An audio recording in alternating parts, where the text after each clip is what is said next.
Hello viewers, সবাইকে হামিদার কিচেনে স্বাগতম। সবাই কেমন আছেন? আশা করি যে যেখানে আছেন ভালো আছেন, সুস্থ আছেন। আমিও ভালো। আজ নতুন রাঁধুনিদের জন্য রেসিপি নিয়ে আসলাম রুই মাছ রেসিপিটা দেখতে যতটা সুন্দর হয়েছে ততটা মজাও হয়েছে। আমার পরিবারের সবার ভালো লেগেছে। আশা করি আপনাদেরও ভালো লাগবে। ভিডিওটা না টেনে সম্পূর্ণ পার্ট টু পার্ট দেখে নেবেন। আশা করি আপনাদেরকে সহজভাবে দেখানোর চেষ্টা করব। আর কথা না বাড়িয়ে চলুন তাহলে মূল রেসিপিতে।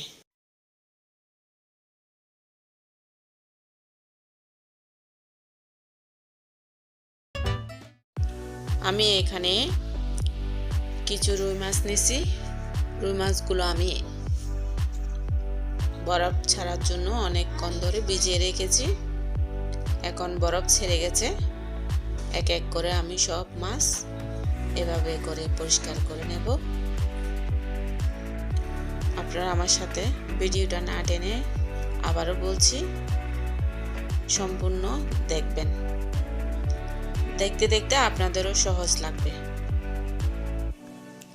আসলে করতে গেলে সব কাজই সহজ, শুরুতে তো অবশ্যই একটু কঠিন লাগবে।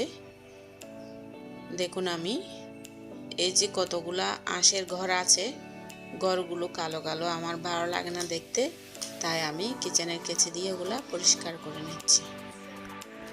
এক এক করে সব মাছ আমি পরিষ্কার করার পর ওই যে মাছের পেট আছে, পেটের মধ্যে কালো এক ধরনের আবরণ থাকে, আবরণটা আমি এভাবে তুলে ফেলব। মাছগুলো এবার 3-4 বার ধোয়ার পর আবারও লবণ দিয়ে একটু 5 মিনিট মেখে রাখবো। এরপর আবার ভালো করে ধুয়ে একটা স্ট্রেনারে পানি ঝরার জন্য রেখে দিব। এরপর এখানে হলুদ আর লবণ দিয়ে সবগুলি মাছ এক এক করে মেখে নিব। এভাবে চুলায় ফ্রাই প্যান তুলে দিছি, অলরেডি তেল গরম হয়ে গেছে। আমি এখন হলুদ মরিচ মাখা মাছগুলো এক একটা দিয়ে এপিট ওপিট ভালো করে ভেজে নিচ্ছি। আমার ফ্রাই প্যানটা যদিও ছোট, মাছগুলি সেজন্য দুইবার করে আমি ভাজাভাজি করতেছি। আমার মাছগুলো এখন ভাজাভাজি করা শেষ। এখন রান্নার জন্য প্রস্তুত নিব। এখানে আমি রেসিপিটা রেডি করার জন্য যা যা নিলাম তা আপনাদেরকেও দেখাচ্ছি। চুলায় অন্য একটা হাঁড়ি তুলে দিচ্ছি। হাঁড়িটা গরম হয়ে গেছে। এখানে আমি পরিমাণ মতো তেল দিব, আপনারা আপনাদের পরিমাণ মতো দিবেন। এখানে আমি 1 কাপ পেঁয়াজ কুচি দিচ্ছি, একটু নেড়ে ছেড়ে রসুন কুচিটাও দিয়ে দিচ্ছি। এগুলো একটু নেড়ে ছেড়ে ভাজা ভাজা করে 1 পিস টমেটো দিয়ে দিচ্ছি।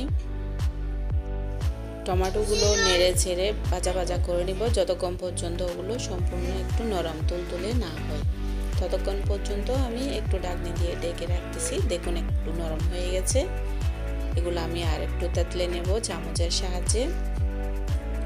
এভাবে করে একদম আমি সসের মতো করে ফেলব। এখানে যে চামচটা দেখতেছেন ওই চামচটার মেপে এখানে আমি 1.5 চামচ লাল মরিচ পাউডার, আধা চামচ হলুদ, আধা চামচের থেকে একটু বেশি মাছের মশলা, তারপর আধা চামচের থেকে একটু কম জিরা ভাজা, আর 1 চামচের থেকে একটু কম লবণ দিয়ে দিচ্ছি। এবার সামান্য পানি দিয়ে মরিচ মশলাগুলো ভালো করে নেড়ে ছেড়ে কষে নেব, যাতে একটা ঝাঁঝালো ঘ্রাণ থাকে ওটা চলে যায়। আমি আবারও আরেকটু পানি দিয়ে আবারও নেড়ে ছেড়ে একটা ঢাকনি দিয়ে বেশ কিছুক্ষণ কষে নেব।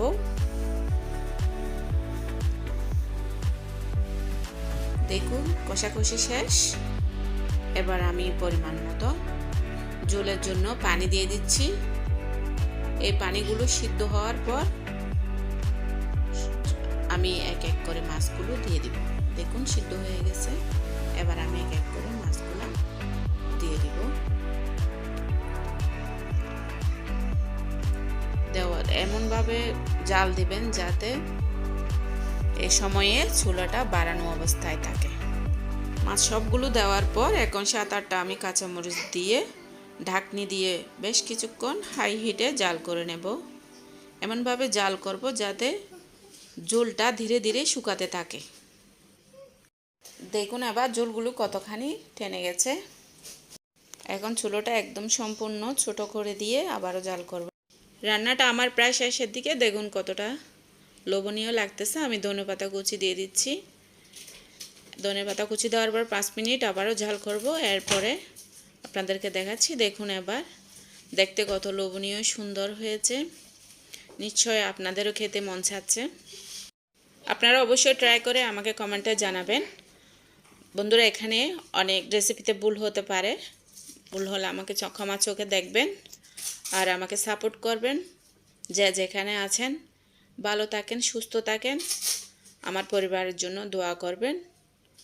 সবাইকে আগামী রেসিপির আমন্ত্রণ জানিয়ে আজকের মতো আমি এখানেই শেষ করছি। সবাইকে ধন্যবাদ।